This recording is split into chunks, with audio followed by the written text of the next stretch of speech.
Hi everybody, Craig here. Welcome to the 8th episode of my 1 vs 4 Age of Wonders 3 playthrough series. In this series, I'm playing against 4 Emperor AI that are on a team against me, and I'm playing as the Shadow Elf Sorcerer, Malus Nightlord. In our last episode, we made progress both in the Shadow Realm and also in the surface world. In the Shadow Realm here, we've kind of continued to push further north with Malus and his stack, and we've made contact with other Shadow Elf cities here, like this particular city here, the outpost of Ripura, kind of hard to say. And we're making progress in that respect as we're expanding our empire that way.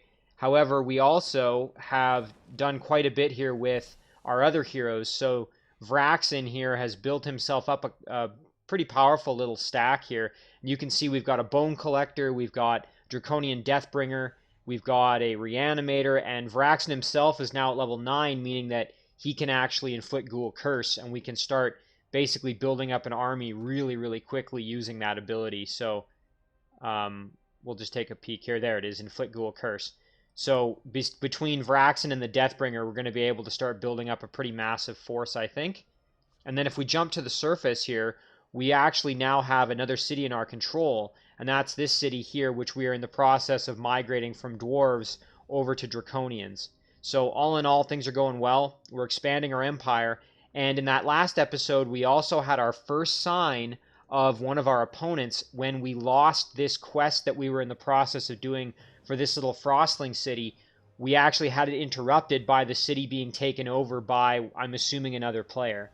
So we'll have to go up and investigate that, though, and Malus is poised to do that here. You can see if we jump back through this shadow gate here, Malus is going to be able to jump through this shadow gate up to the surface and go investigate that. So that's going to probably be what I end up doing with Malus here. But anyway, before I dive into this episode, I did want to give a couple of quick shout-outs to a few individuals who left comments on the last episode. The first of those comments is from Ahmed Sultan. Ahmed left a really great set of comments here. He focused in particular on a couple of my cities, and his suggestions included, with this High Elf city here, I actually have a really nice opportunity to make some really powerful pikeman units if I just do a few little kind of housekeeping things like clearing out this crystal tree. So I have a crystal tree here in the domain of the city, and I also have ancient ruins. So ancient ruins will allow me to make Pillar of the Stylites, which means produced pikemen have projectile resistance and +2 spirit melee damage. The crystal tree, on the other hand, allows me to produce an enchanted armory, which means that produced armored units get +2 defense and +1 resistance.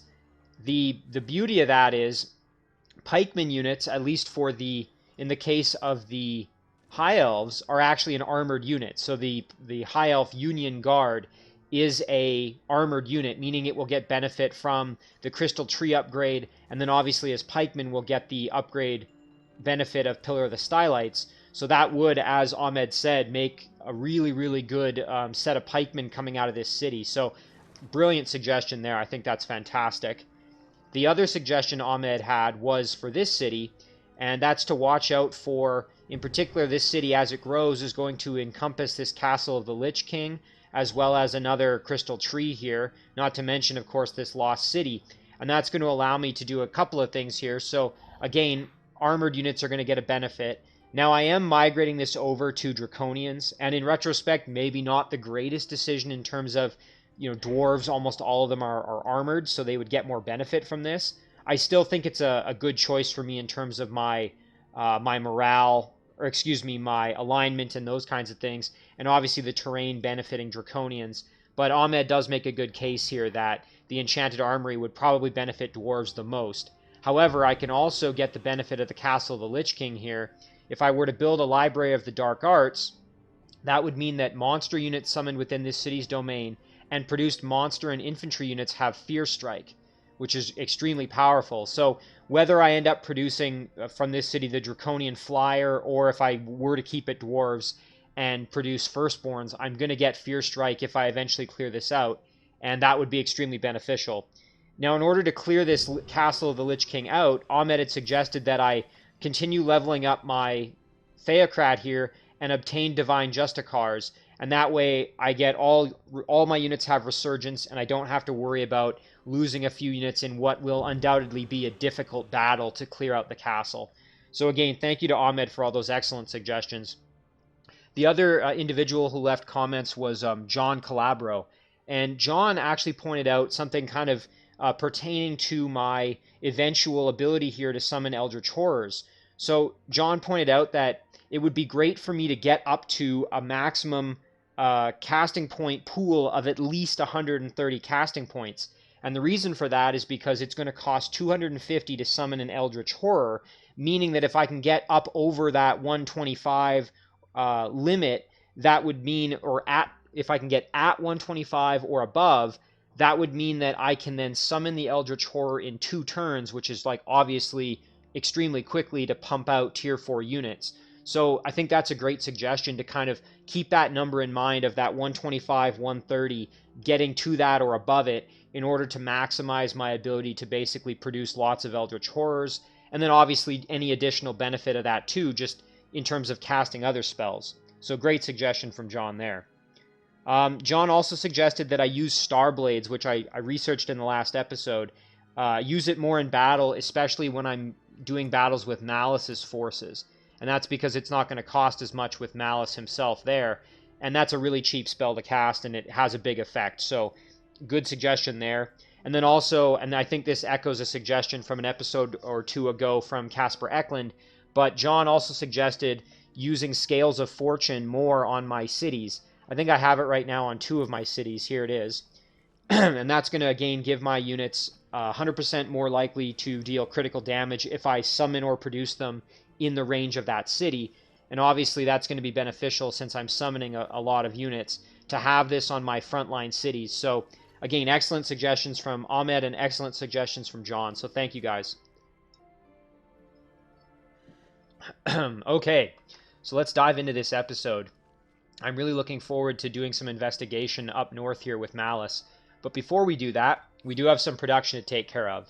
So we have our city of Sakurai here, and we are now able to produce, to forge items, I should say. And obviously we're going to need a unit to guard the city and deal with this item that's sitting there as well. So maybe we produce just a Shadow Elf Touch just to have something to guard the city a little bit. I think that would probably be a good decision.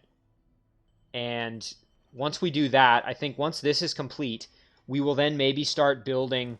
Of course, we could make a focus chamber. Produced archer units have a benefit there. +2 physical damage, +1 shock range damage, and mind control immunity. But I think what I'm going to do here with this city is I'm going to start pumping out items. And in particular, I want to get a healing item for my, if I can remember where I sent her. I believe, she's up here. I want to get a healing item to my rogue hero here so that she can better maintain her stack. I think that's going to be one of my biggest priorities for this city. So we're going to build a unit just to have something on the city, and then we'll start worrying about production of some items, I think. All right, let's jump over here to Yathlon.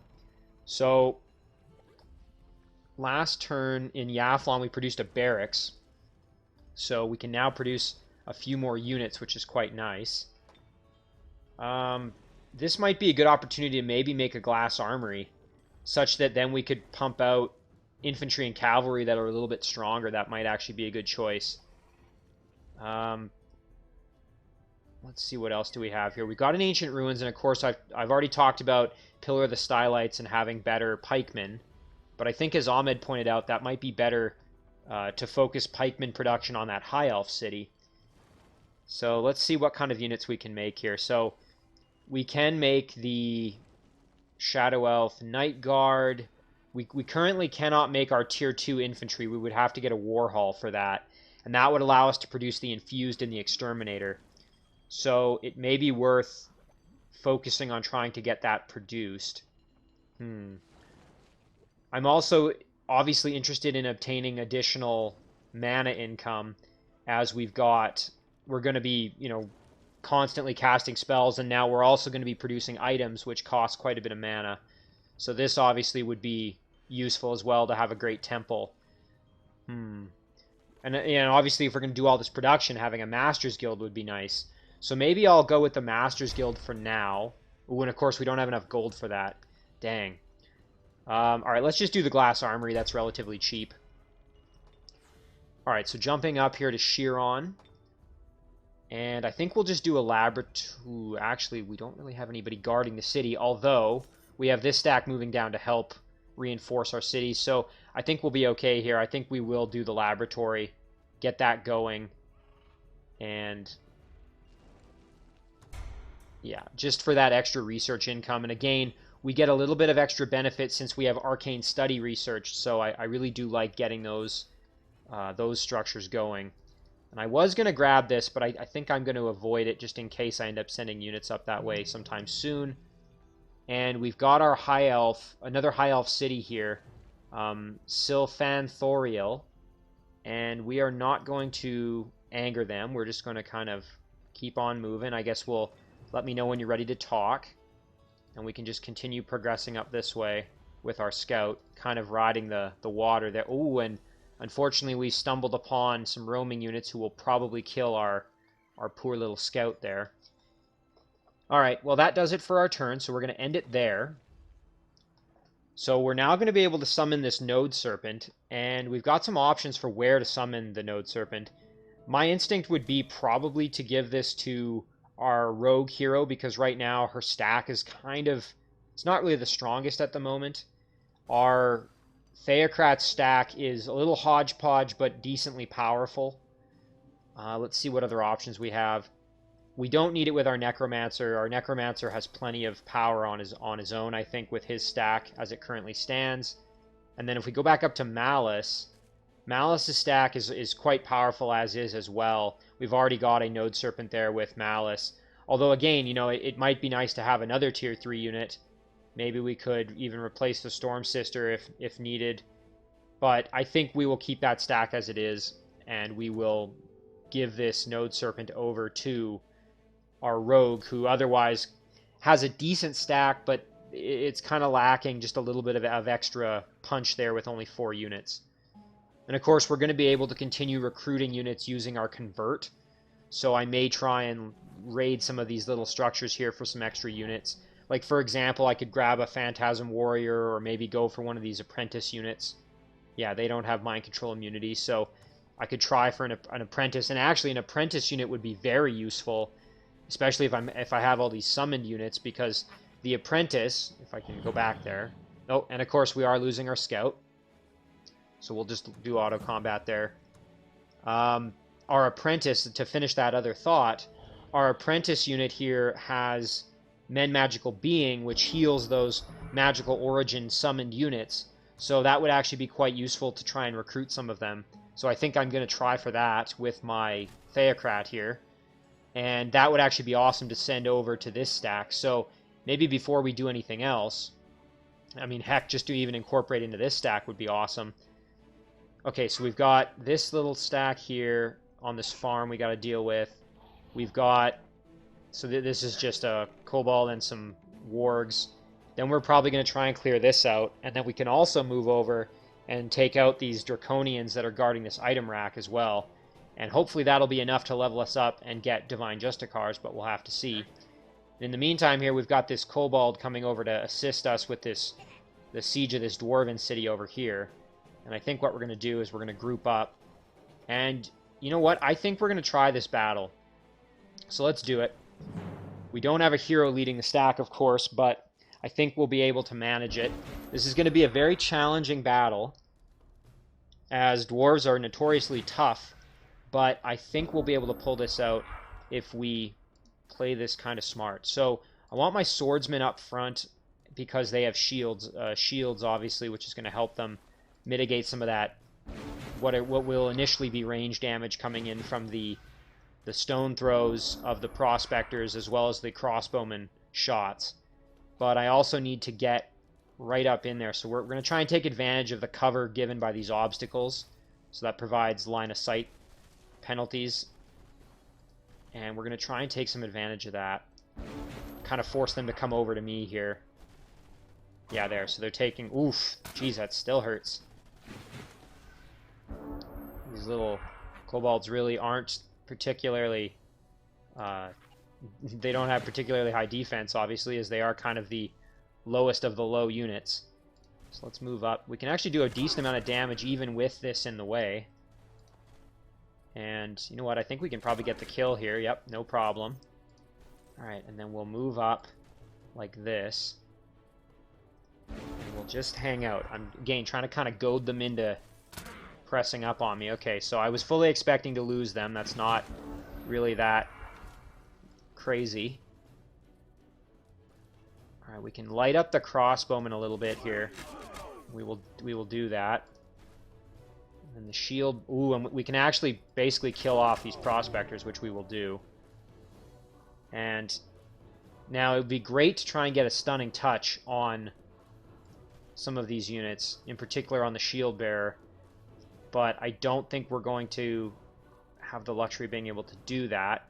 It would be awesome also to take out the crossbowmen if possible. But again, it's going to be quite the challenge to get over there to do that. I don't think that's going to be possible. Let's see here. So we would do some damage, but not enough to get the kill. And I think, you know what, I think we're just going to have to do a little bit of damage here. And then we'll throw our swordsmen here into defense mode. I'm anticipating they're probably going to light up my archers and then come attack my archers. Yeah, there we go. Okay, so they were able to survive, no problem, which is good for us, as we really needed that. So now we have a chance to get stunning touch. So only got a 50% chance of landing, so let's move over this way and see if we can... we can't get our swordsman over there. Now we can get the kill on the crossbowman, which we will... Oh, we fumbled. We still got the kill, thankfully. Alright, I think we will try for the stunning touch, as otherwise we are not going to end up saving our Archon archers. So let's try it. Okay, and they resisted. So our Archon archer is almost certainly going to die here. I don't really see an easy way out for them. Yeah, there they go. So, unfortunate, but kind of had to happen, I guess. Or at least, I shouldn't say it had to happen, but not an unexpected outcome there. I think we'll get the experience with our Storm Sister here. Let's just double check. Actually, our Stormbow is pretty close to leveling up, but I think we'll do it with our Storm Sisters. Get the Tier 2 unit a little bit more experience. Alright, so maybe not my cleanest battle, but we did take the city and we still have 3 of our units. And so now the question is, what do I do with this city? We still have 125 on the good side for alignment. I think what I'm going to do is I'm going to migrate it to Draconians. And again, I'm just going to have dwarves kind of be mad at me. I think that's going to be the play there. So we'll migrate that city over. We'll have 2 Draconian cities up here in the volcanic terrain. And dwarves are just going to really not like us. Looks like the Ripya here has decided they want to potentially become our vassal. We will accept that. And we're now, again, we're back kind of to being closer to good again after even getting all that negative alignment from migrating 2 cities. We're still kind of gaining it, so we might have to do that again. But that is a good way to sort of balance it. All right, so let's decide here. So maybe we'll play with Malus a bit here. Obviously, there looks like there's another city up here. The question is, though, do I want to spend time going up there, or do I want to maybe go clear out... I think I'm going to do this. I'm going to go clear out this ancient ruin. Oh, and look at this. Okay, so we've encountered the first of our opponents. So this is, let's find out, the Goblin Archdruid, Tana Boslarf. And then we've got, obviously they're all on a team, so we're going to see all of them here. And we're now going to have to do some fighting, probably. So this changes things a little bit. So maybe I will summon the Node Serpent here with Malus, just to have another powerful unit to back up Malus in this situation. I think that might be the best plan, actually. First, let's take a peek what's in here. Okay, we can handle this, I think, without too much trouble. So we'll do this battle, and then we'll think about kind of how best to proceed here. Again, I was going to summon that Node Serpent with the Rogue hero, but I may actually summon it with Malus just to have a little bit more protection here. I think we're gonna run over this way. We're gonna jump back like this, and then we're gonna throw a static shield on the Node Serpent. And we're gonna send the Node Serpent up like this. There we go. Now our Phantasm Warrior can jump up this way. Our Shadow Elf Exterminator is gonna have to kind of come back and guard Malus, who admittedly is not in the greatest of shape at the moment. The worst thing we could have is a Hunter Spider Baby kind of combo up on Malus here, so I think we'll actually kind of retreat Malus back, and we'll maybe just kind of group up like this. Alright, and let's see what happens here. Okay, so they're trying to web my support units. Okay, they were successful on the second try there. Alright, fortunately I think we're going to be able to just do some blasting here. There we go. So let's light up this Hunter Spider. There we go. And we can do the same with this Hunter Spider baby. Fortunately, we weren't able to get the kill on both of them. However, this one is stunned, so I think we'll be fine. We can get the kill there. So that's one spider down. We'll jump around behind and do some flanking on this Ogre. Actually got the kill, no problem at all. And that's going to free us up to go and kill this Hunter Spider baby, which we will do. There we go. Okay. Fairly clean battle there. And we've gotten here a Jewel of Forgotten Revival as well as some extra knowledge. I will take that reward. And I will... Maybe I will... Let's see what we've got. Inflict Dazzled.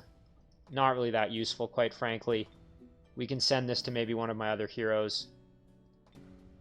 Again, not a particularly useful upgrade. I mean, it's not trivial, but it isn't extremely useful or anything like that. So, I think what we're going to do here, we're going to bump this Storm Sister off and summon the Node Serpent in the stack. Now we've got a pretty powerful little stack here. 2 tier 3 Node Serpents, as well as a leader who can heal them with Men Magical Being. Pretty powerful. And you know what? We could do another spell here this turn. We could use Scales of Fortune or summon Wisp. We could actually even summon a Phantasm Warrior as well. So we've got some options there. Let's kind of maybe see what else we can come up with this turn before we decide what we want to cast. Okay, and we want to send... Actually, now the question is, do I want to send both of these units down? Maybe we'll just send the Archer down to go and garrison the city. In the meantime, we'll send our infantry unit up to... maybe build a little second stack here with our Storm Sister here. Alright, I am excited here. I really do want to try out this battle. So we're going to take Vraxen and his stack, and we're going to head back to this Raven's Keep. Okay, so in this Raven's Keep, we have a Fallen Angel, and we have a bunch of Phantasm Warriors. Now, the Phantasm Warriors are going to be a bit of a problem for us. However, we do have 2 units that deal quite a bit of elemental damage, so I think we'll be okay. And then we have the Goblin Apprentice units here. But the biggest ticket here is the Fallen Angel, who I'm going to try with all my might to Ghoul Curse.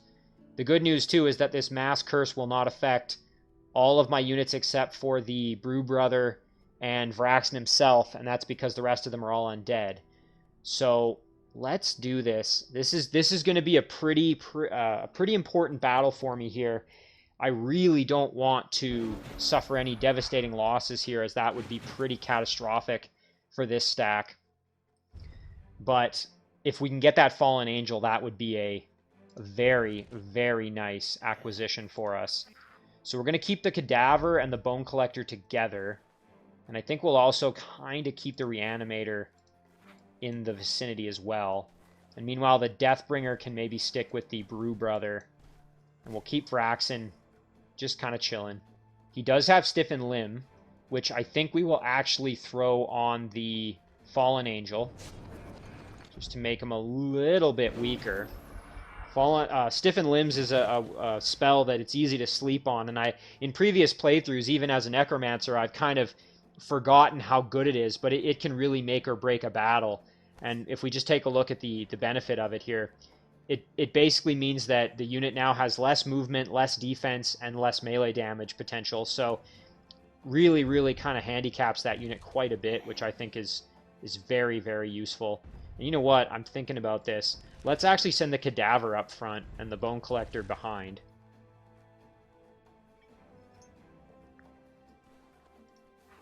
And then we'll send we'll send our Reanimator in behind as well.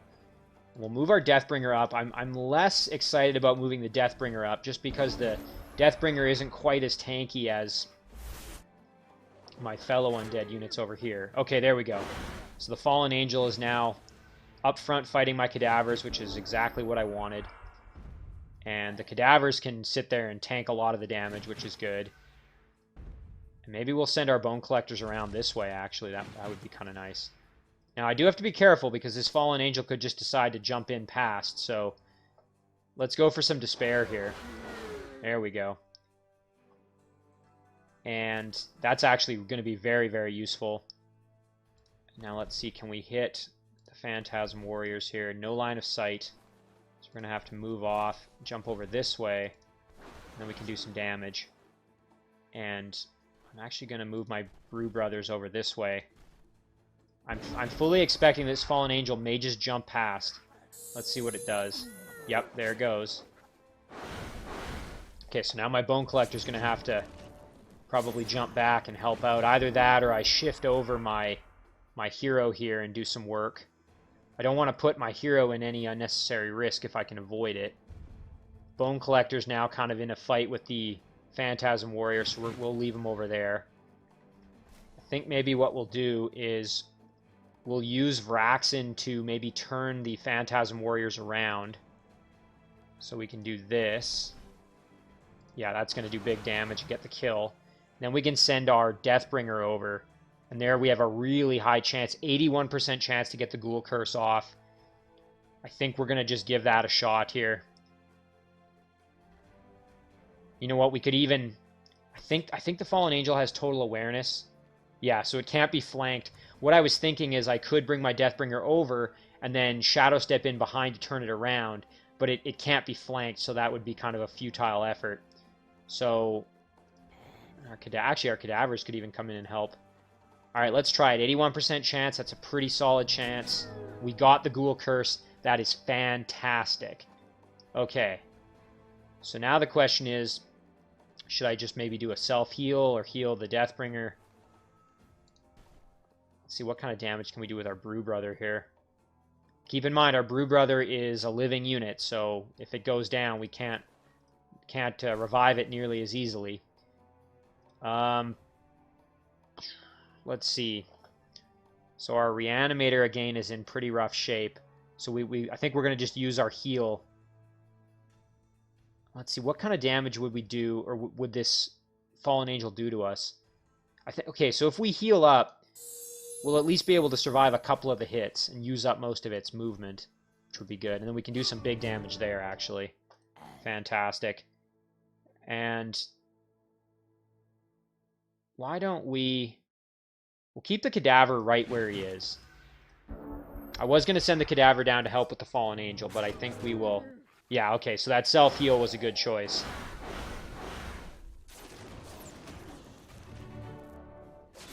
Oh, shoot. Okay, and Vraxin is in some trouble over there, so we're going to have to try and help him out if possible. Alright, so our Deathbringer has a good chance to get the kill, but it's not a guarantee. In fact, we're going to have to get at least a 10. We're going to have to end up with middle rolls or better, so let's try it. Come on, get the kill. No! Ugh. I was hoping for that kill. That's going to make this a little bit more challenging now. Alright, well, we'll finish the Fallen Angel off here with our Reanimator, I think. And of course, that unit will come back, so we're going to have to park somebody on there shortly. So what I'm hoping here is to... Now, unfortunately, Vraxin doesn't have an easy way to get out of this situation without taking some damage. I do not want to lose Vraxen. That would be absolutely catastrophic. So I'm going to need to kill off. Now, the problem is these units could basically finish him here with a ranged attack. Which means I'm in actually a pretty bad situation here. So let's see what we can do with our Brew Brother. Can we get in closer here? So that's not going to do anything. So what we might have to do... Oh, I'm wondering if we maybe just go engage melee with the Apprentice and then hope that that's enough to mitigate the ranged attack. The only problem is they could just step away one and finish me off. Oh, boy, this is a tough call here. We don't have any corpses or anything to bring back, so that's not going to help us. Oh, thank goodness our Cadaver can help. Okay, that's great. We're going to bring the Cadaver in and do some damage there. And now can we step in and... Oh, we still can't quite get the kill, hey? We'd be close, though, and enough that if they tried to move, they would probably die taking an attack of opportunity. Alright, let's finish off... You know what? We're going to do a War Cry. And then... Okay, one shot. Perfect. That's exactly what we needed. Now we'll do 10 to 16 damage, versus with the Cleaver Throw, we'll do between 6 and 9. If we did 6 both times, that would be a minimum of 12. And if we did 9 both times, it would be a maximum of 18. So that would actually be superior to the amount of damage we would do if we're going to run in and hit them with melee.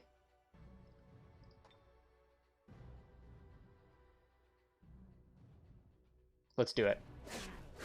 Okay. Oh, and of course we low rolled both times. You know what? It might even be a good option to throw down a kill on these guys just to be safe. Just because I really don't want to lose Vraxen. That would be devastating. I mean, I'm probably fine in that if they try to move off, the Cadavers will kill them, but I don't want to take any chances here, so I'm just going to do it.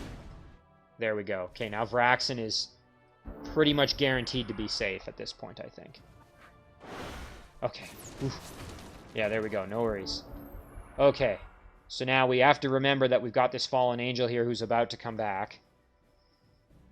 And then we've still got this Apprentice unit over here who's actually going to give us some trouble.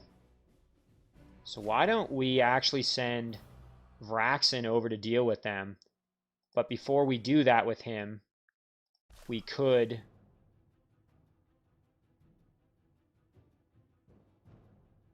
I think that's what we'll do. We'll send Vraxen over to deal with them. But before we do that, let's drop a heal on him with Nourishing Meal. There we go. We can also do some damage here and try and despair a little bit. We did get one. That's going to increase our Ghoul Curse chances here. Alright, let's give it a try. Immune, but again, worth that shot. We'll put our Deathbringer on top of the Fallen Angel just to keep it from respawning.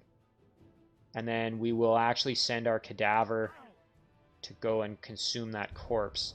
Meanwhile, our Bone Collector's about to finish off that Phantasm Warrior here. There we go. And I don't think we can collect the bones of a Phantasm Warrior, unfortunately. Okay, now, again, this Apprentice unit has already... We've already tried to Ghoul Curse it. However, we could try to Dispel Magic here. Let's actually do that. Okay, and I think that worked. Now, what that does, you'll notice it's no longer immune to Ghoul Curse. So now we have another chance to basically... No Despair there. But we can try and Ghoul Curse again. Only a 30% chance, but hey, it's another chance. And we got it this time. All right. So that Dispel Magic trick actually worked. So we were able to obtain a Ghoul Fallen Angel and a Ghoul Goblin Apprentice, which is fantastic for us. And then we're getting some rewards here, which are pretty fantastic. Extra casting points, always good. Anti-Magic Field. Freezes all untapped mana currents on the battlefield, preventing leaders and heroes from casting spells. Honestly, probably less useful for me because I'm going to be the one doing a lot of spell casting. But in certain battles, this may actually be useful, so I will take this. I am tempted to take the rewards, but I do want the casting points, and this is a pretty cool spell that I can imagine using in certain situations to strong effect. So We'll take that. Okay, now we got tons of mana, too. We're actually right at our cap, I think. Yeah, so we've got 1,000 mana cap. So it'd be great to expand our cap if possible. Okay, so... Whew, I'm definitely sweating a little less now. That battle was tricky, but we got it done. Okay, so now the question is, how do we rebalance our stack here? I definitely want to keep all my strong units pretty much. Honestly, the Cadaver may kind of be the weakest link at this point.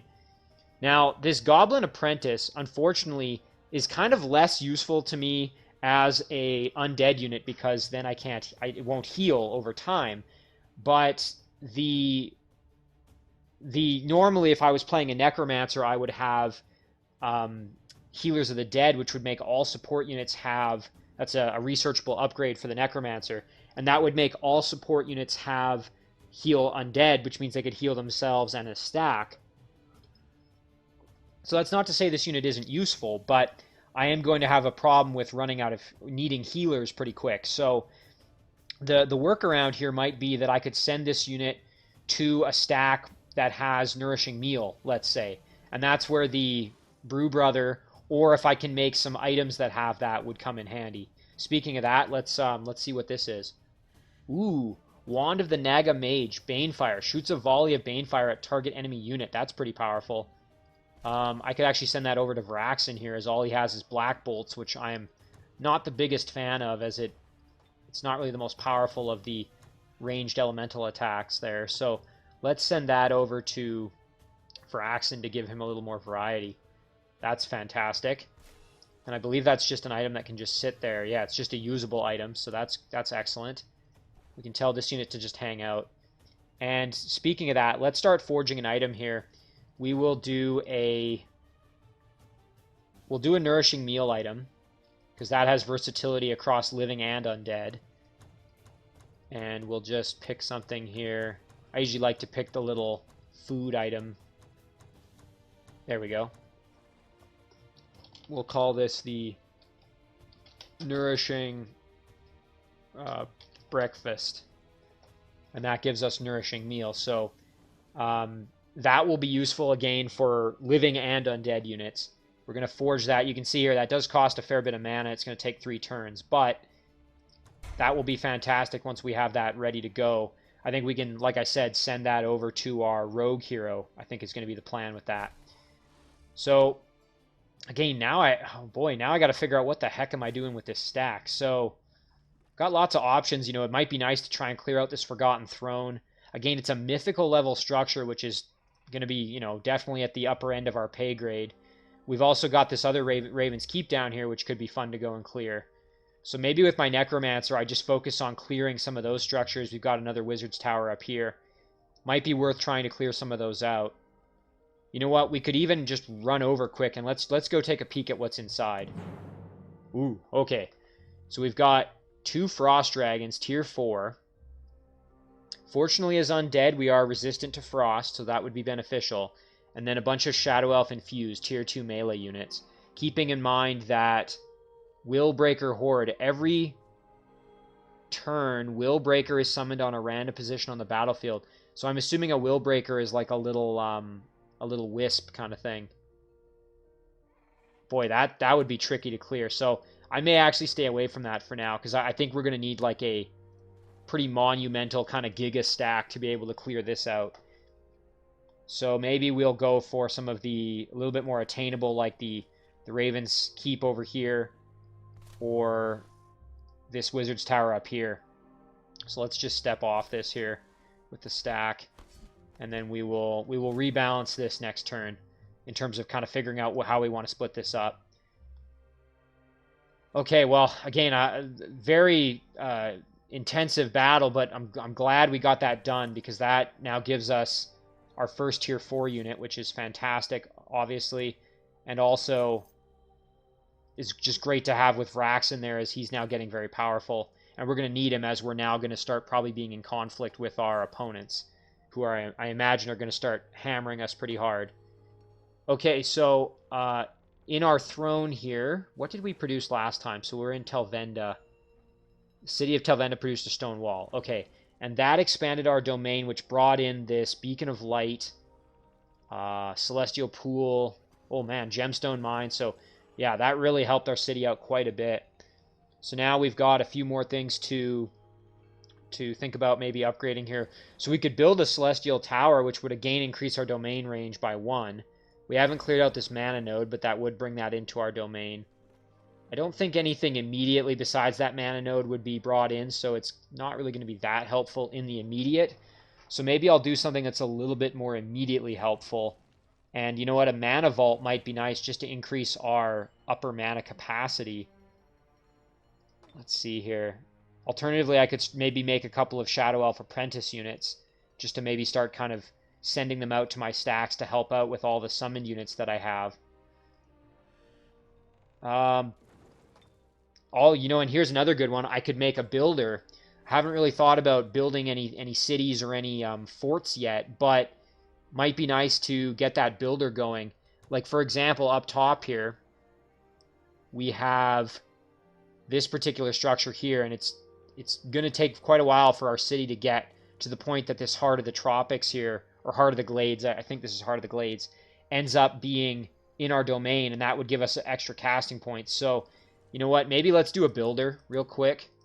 And that's actually good, too, if we end up eventually making a settler, because the builder can set up the location that will eventually become a city, and you'll get a wall ready-made. So we'll do that. We'll start a builder.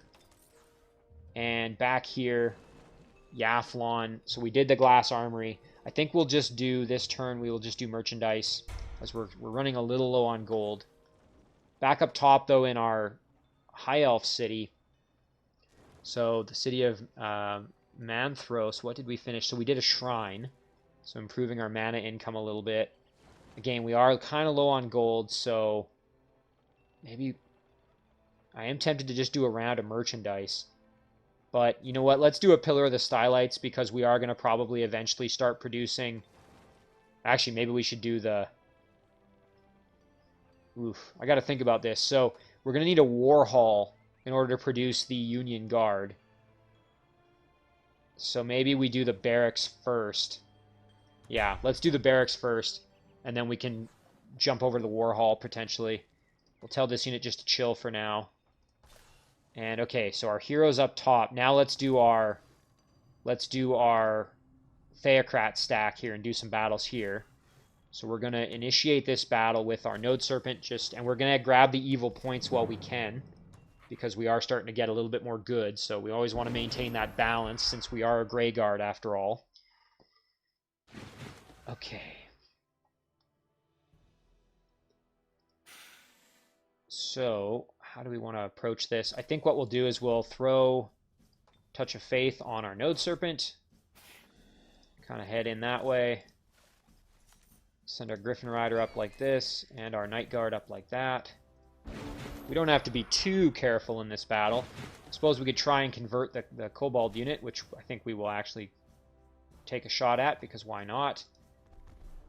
And we'll throw bestow Iron Heart on our Griffin Rider. And then we'll move ourselves up just a touch here like this. What I'm hoping is that they're just going to come and attack me, basically. Yeah, there they go. Animal Slayer working there from our monster hunters. Alright, so we ended up killing the Warg there and the Kobold, so no opportunity for us to convert anybody, so we'll just go for some kills then. There we go. And then we can get the finish. Ooh, first strike. Actually, we don't want to take an unnecessary first strike if we don't have to, so we'll jump around behind, get the kill that way. We've got another Warg here who we can come and flank and get the kill that way. Perfect. Alright, so some easy experience, and we're clearing out that farm for eventually when the city grows. Dread Monkey and some gold. I think we'll take that, and we will use the Dread Monkey as a little bit of a scout here. And the question now is, which way do we want to scout? I think we'll scout down this way. We'll follow the road and see where it goes. So we'll go like this. Okay, there we go. So some mana crystals here and some other structures.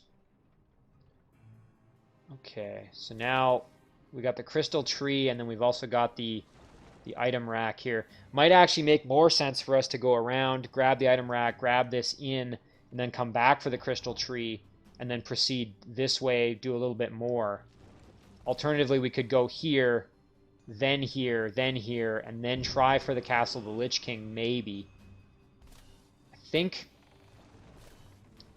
Geez, you know, even with the Resurgence, we don't do a ton of kind of elemental damage, so it might be a bit of a pain trying to kill Dread Reapers in there.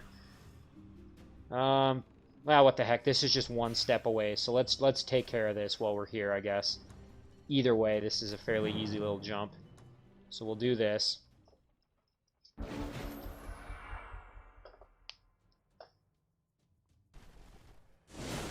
Okay, we're taking the Firebomb. Now, we can try, and I'm going to try and convert a Draconian Apprentice, I think. That's going to be our target here for this battle. So, we'll charge in and just attack the Tigran Apprentice unit there. Some big damage. We'll send our Griffin Rider in and throw him in defense mode. And then we will run in here and try for a convert. 50% chance. We failed. And now we can move up and do some damage here with our Monster Hunter. There we go. Alright. So unfortunately, weren't able to convert. But we can still just kind of milk this battle for some extra experience, as always. Okay, so why don't we use our Night Guard to get the finish there. And then we can charge in with our Griffin Rider and turn one of these two units around. I think we'll turn this one around. That way we can back our hero off and do some big damage here. There we go. And then we can do some big damage here as well. There we go. Get the finish. And then get the kill with our Apprentice. There we go. Cleaned that up pretty nicely. Crystal Tree cleared out. Some Angelic Robes here. They give Holy Champion. I'm actually going to sell this for the gold because we are kind of running low, like I said. So it would be nice to have that extra gold. And that now makes me feel a little bit less bad about spending on the barracks. Okay, so now... Yeah, we could still jump over and clear this out. And I think that's what we'll do. So we'll head over that way. Importantly now, we have a gold medal on the Node Serpent, which is fantastic. The Node Serpent now has Inflict Stun, which is fantastic. Always has a chance to basically make a unit completely vulnerable every time it melees. So that's really fantastic. Alright, so let's jump in. Actually, we will use our hero to engage the battle. Because we're going to get an item out of it, so... Let's see, what kind of... That'd be 4. We could still walk over there, so yeah, we'll do that. Use the hero to engage the battle. We'll grab the evil points, because why not? We can still try for a convert here, as we're going to have a decent opportunity to do it. Maybe grab the chargers.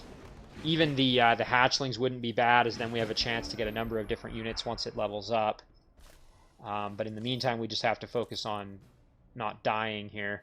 And of course, the Draconians do fire damage, which our Shadow Elves are a little bit susceptible to, so we have to watch out for that.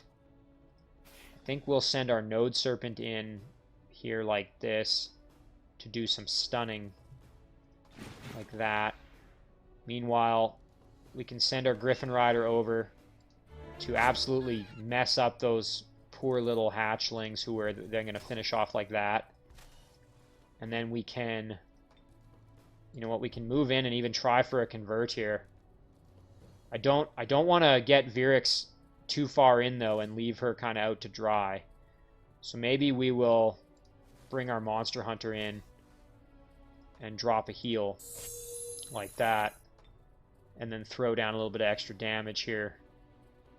Like this. There we go. So let's see what happens now. Okay. No big worries there. There's that stun in effect. Fantastic. And you know what? We can come in like this and get a nice flank. There we go. Solid work there. 65% chance on the charger. Let's try it. Wow, still resisted. Okay. Definitely no guarantee, so I guess I shouldn't be too surprised. Okay, we'll go for the flank here with our sprint and get the kill. No problem at all. Nice and clean there. Ice Scraper Gloves, that's actually really good because it gives us the throw ice ball attack, which is pretty decent. And then a shield here that gives us Spirit Weakness, which I'm less a fan of. I'll take it mostly for the gloves. And I think I'm just going to sell off the buckler there, as I don't really like having extra Spirit Weakness. So, that's nice. Just that extra little ice attack. Another chance to immobilize a unit, which is always a good thing. Okay, so now we can engage this battle here. And you know what? We can go for this Human Outrider.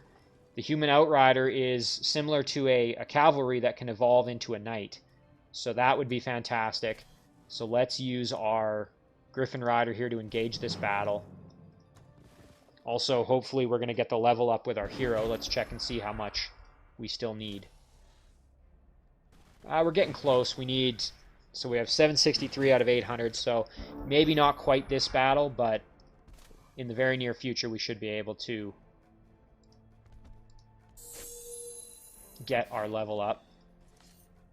And alright, so what do we got? We've got Crossbowman, Foot Guard, Halberdier, I guess, and a Human Outrider. So I think what we'll do is we'll just kind of turtle up, let them come to us.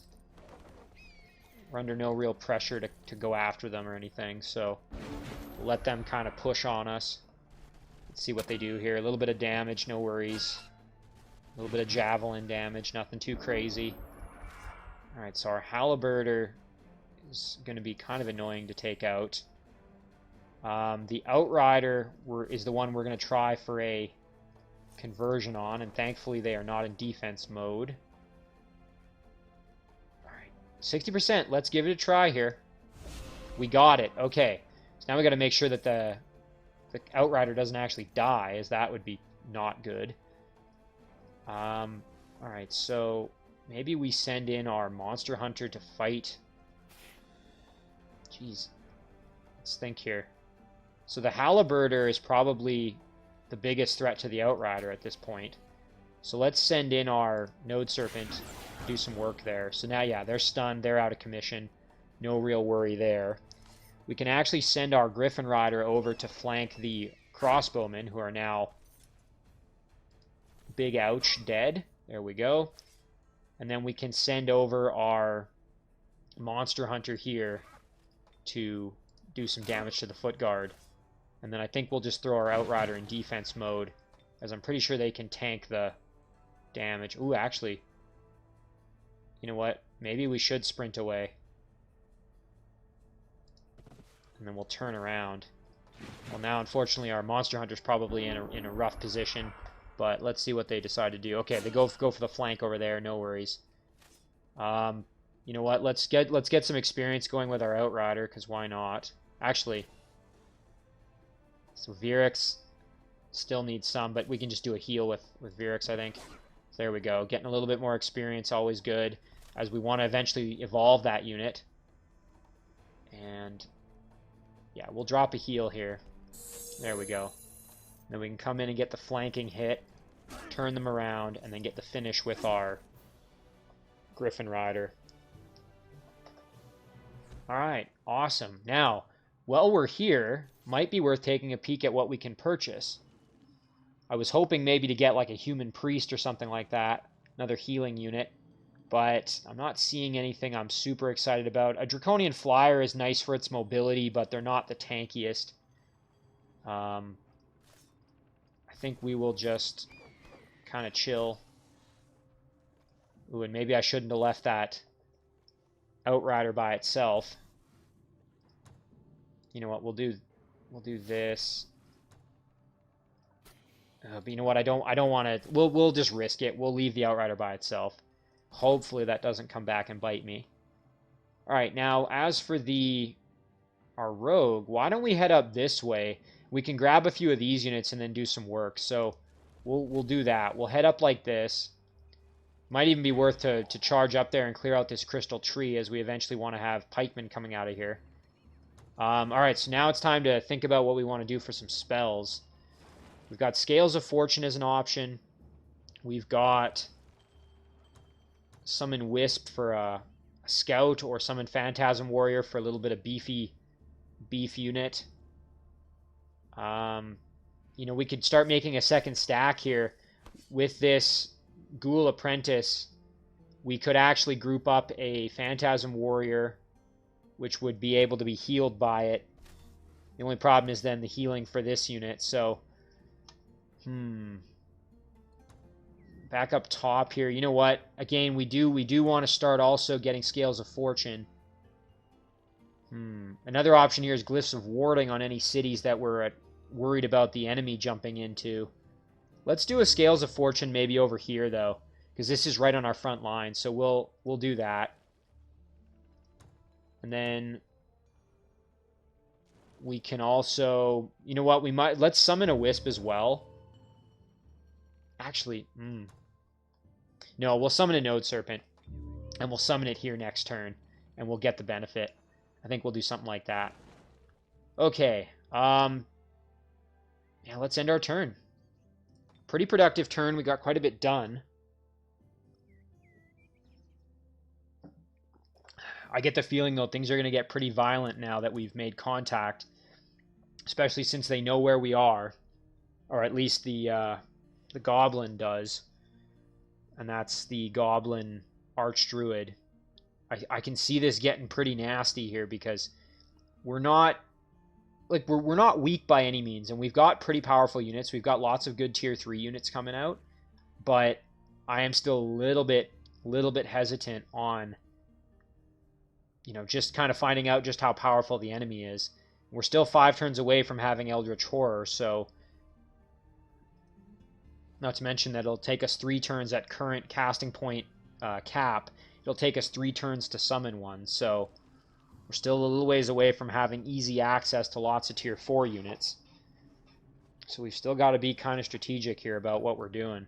We can't just go charging in willy-nilly, especially when we don't know exactly how strong our opponents are.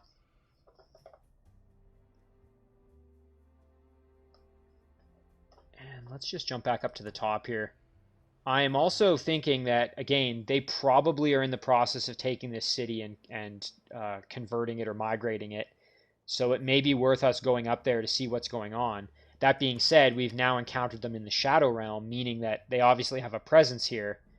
Now, I'm assuming the Goblin's throne is not going to be in the Shadow Realm, so I have to think about that. Maybe we'll find a Shadow Gate up here that leads to the Underground, and that's where the Goblin came from. That's entirely possible as well. Okay, and unfortunately our little Dread Monkey is getting attacked. Let's do some auto combat there and get obliterated. Well, that's good to know. So we've got probably a spawning structure over here somewhere. It's going to be relevant for this city as we don't currently have anybody there to protect it. So we're going to want units on this city quite quickly. That much is for sure. Otherwise, we stand to lose the city, so don't want that. And we've got some other things to clear out down here, as well as, again, the spawning structure over here, which needs to be cleared out. Oh, and we've had a hero offer to join us, a sorcerer hero. I will take that. Unless, let me just check out her talents real quick. So she... Oh, and this is a high elf sorcerer. Okay. She has Glyphs of War. Oh, that's because she's in that city. She has Summon Slayer, so that's her inherent kind of thing that makes her a little bit different. So, yeah, I think I'll take her. Again, with all the summoned units I have, it's going to be useful having another sorcerer, so sure, you can join me. Let's check out her upgrades here. So, she's going to be leading her own stack, so I think we will go with Magic Affinity, Charged Army, and, you know, Spirit Shield would be kind of nice as well. I think we'll do that. Actually, Dragon Slayer Party would also be kind of nice, but I think we'll go Spirit Shield. Give that extra spirit damage protection. Alright, so we've now got a Sorcerer hero ready to lead an army, which is quite nice for us. So we jump back up here. I could actually send her to this city and start building up a little bit of an army for her. And, oops, I think I'm going to do that. So we'll send her up this way. Oh, and of course I forgot about the mountains up here. So she's going to be by herself, which is never exactly what you want. She's in the domain of my city, so hopefully she'll be okay. We'll send her over here to join up with kind of this city for a little bit, and then we can start getting her some extra units. And again, we're going to be pumping out Draconian Apprentice units who are going to also follow suit and go join that stack, I think. So that will be quite useful.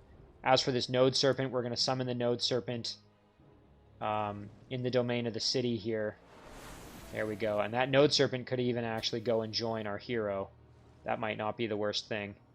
And also now this, because we summoned in the range of the city that has Scales of Fortune, this unit now has 100% more likely chance to deal critical damage, which is fantastic. So, let's see. With this stack, we're going to just keep going this way. And now the question is, do I want this Node Serpent in here, or do I want to maybe go up and join this Sorcerer?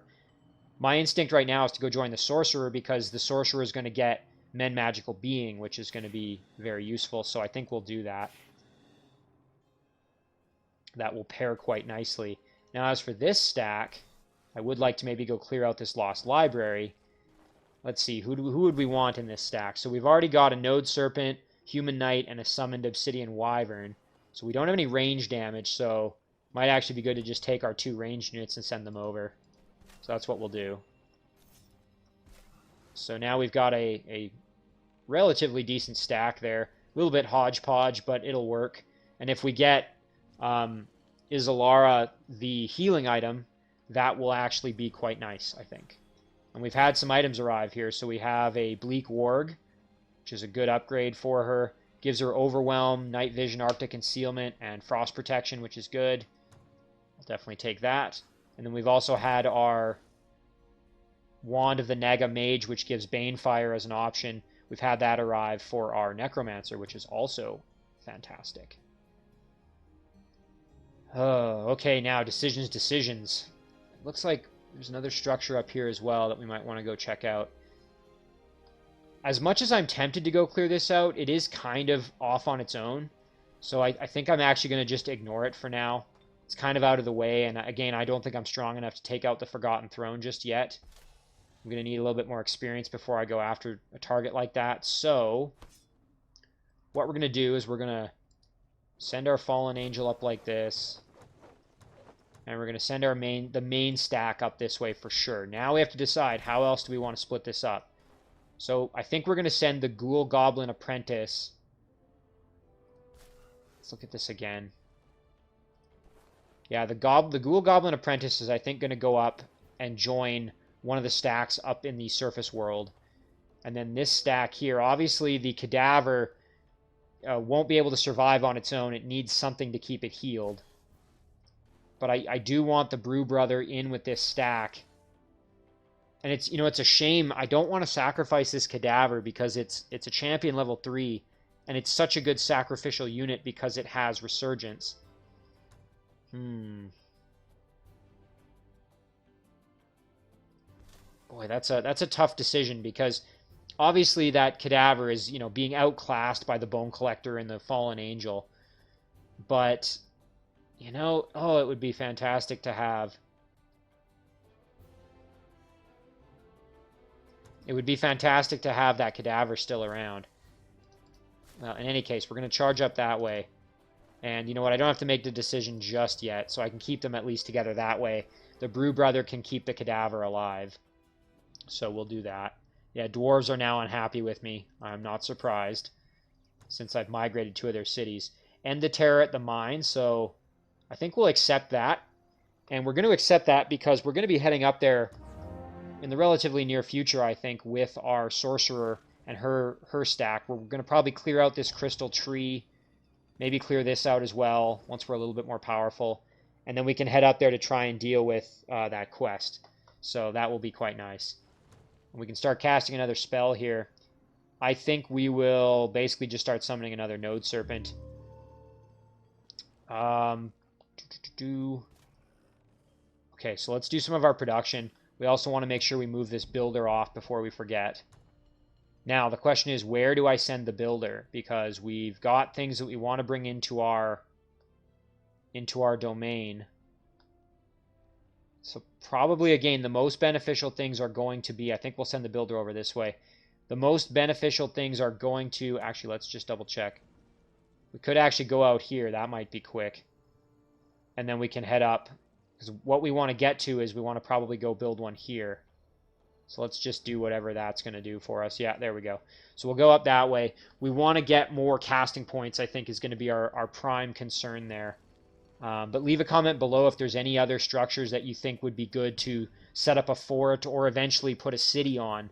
I'm going to have to kind of do some thinking about that, but I'll leave that for another episode. All right, so production in our throne. The Celestial Tower would be nice, but again, we aren't really going to get a ton of benefit from expanding our domain just yet. It would be nice to get this, I think that's a, what is it, glass furnace? It would be nice to get that in our domain as well. City will grow in 8 turns, so it's going to take two border jumps to get there. Alternatively, we could also do an Arcane Item Forge and get that extra knowledge income and as well be able to produce items in our throne as well. Ooh, decisions. Yeah, let's do the item forge. It would be nice to actually have 2 cities able to produce items, and that knowledge income. Sure, why not? Although, geez, that's expensive. It cost us 200 gold there. I wonder that gold might. You know what? Now that I think about it, that gold's probably better spent on other things. So, I think you know what we will. I've got all my production to deal with, so I'm actually going to kind of leave the episode here. I think this is a decent place to end it, and that will give me a chance to maybe kind of think a little bit more heavily about how I want to do production. And again, I need to remember to start focusing on putting certain cities designated as certain things. So for example, I'm going to probably have my High Elf city up here be designated for producing pikemen, for example. Or I'm going to have, and I've already kind of done this with some cities, I'm going to have this city designated as producing, and I'm already doing it, producing my Draconian Apprentice units.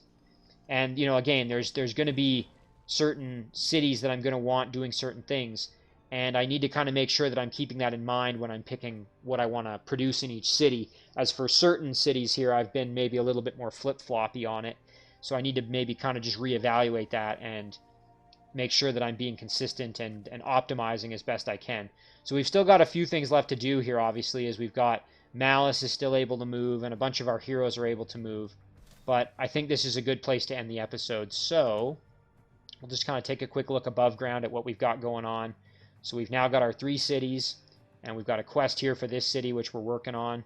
And if we go back underground, back to the Shadow Realm, we've now kind of been solidifying our empire a little bit more. We've now got our new city up here, and we're still kind of expanding our grip down in this area. So, looking good. We're going to save this episode.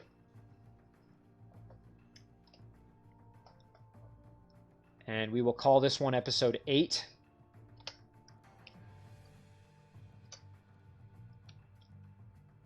All right, perfect. So as always, guys, thank you very much for watching. I really do appreciate it, and I will see you in the next one.